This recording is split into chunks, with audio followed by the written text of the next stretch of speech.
তিন জায়গায় বিসমিল্লাহ না পড়লে মারাত্মক বিপদ আপনার জীবনে চলে আসতে পারে, আপনি কল্পনাও করতে পারবেন না। এই তিন জায়গায় বিসমিল্লাহ পড়ার কত ফজিলত আল্লাহর হাবিব সাল্লাল্লাহু আলাইহি ওয়াসাল্লাম বলে গিয়েছেন।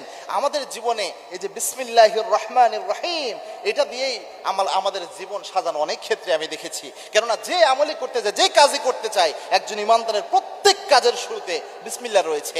হেন কোনো কাজ নাই, ভালো কাজ নাই যেটা শুরুতে বিসমিল্লাহ নাই। বিসমিল্লাহ হচ্ছে আল্লাহর দেওয়া বরকত, এবং বিসমিল্লাহ খুব গুরুত্বপূর্ণ একটি বিষয়। আল্লাহর হাবিব সাল্লাল্লাহু আলাইহি ওয়াসাল্লাম ম্যাক্সিমাম ভালো কাজের ক্ষেত্রে বিসমিল্লাহ দিয়ে শুরু করতেন, এবং যে কাজে বিসমিল্লাহ থাকে না, আল্লাহর রহমত থাকে না, বরকত থাকে না, ওই কাজে তিন জায়গায় অবশ্যই মাস্ট বি বিসমিল্লাহ পড়তে হয়। তার মধ্যে এক নাম্বার হচ্ছে বাথরুমে প্রবেশের শুরুতে বিসমিল্লাহ পড়তে হয়। আপনারা হয়তো অনেকে চিন্তা করবেন, হুজুর বাথরুমে প্রবেশের শুরুতে আবার বিসমিল্লাহ কেমনে?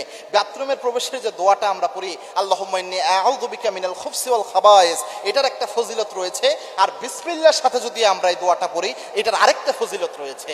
আল্লাহর হাবিব সাল্লাল্লাহু আলাইহি ওয়াসাল্লাম জানিয়েছেন, কোন ব্যক্তি যদি বাথরুমে প্রবেশের সময় শুধু পড়ে আল্লাহুম্মা ইন্নী আউযু বিকা মিনাল খুবসি ওয়াল খাবায়েস, ওই ব্যক্তির সতর, ওই ব্যক্তির লজ্জাস্থানকে দুষ্ট জিন দেখতে পারে কিন্তু কোনো ক্ষতি করতে পারে না। আর কোন ব্যক্তি যদি বিসমিল্লাহর সাথে দোয়াটা পড়ে, বিসমিল্লাহি আল্লাহুম্মা ইন্নী আউযু বিকা মিনাল খুবসি ওয়াল খাবায়েস, আল্লাহর হাবিব জানিয়েছেন ওই ব্যক্তির সতর দুষ্ট জিন দেখতেই পারে না, ক্ষতি তো করবে অনেক দূরের কথা, দেখতেই পারে না ওই ব্যক্তির সতর। সুতরাং বিসমিল্লাহর সাথে এই দোয়াটা পড়েন, বাথরুমের দোয়াটা, তাহলে সবচেয়ে বেশি ফজিলত। আপনার সতরই দেখতে পারবে না, দুষ্ট জিন অন্ধ হয়ে যাবে। সুতরাং এটা সবচেয়ে ফজিলতপূর্ণ। দুই নাম্বার হচ্ছে খাওয়ার শুরুতে অবশ্যই বিসমিল্লাহ পড়বেন। যাই খান, যখনই খান বিসমিল্লাহ পড়বেন। যদি পড়তে ভুলেও যান, যখনই খেয়াল হবে আপনি পড়তে পারেন বিসমিল্লাহি আউয়ালিহি ওয়া আখিরিহি, অথবা আরেক হাদিসে এসেছে বিসমিল্লাহি আউয়ালাহু ওয়া আখিরাহু, এটা পড়বেন, তাও বরকত পেয়ে যাবেন। কেননা খাবার খাওয়ার শুরুতে বিসমিল্লাহ খুব জরুরি।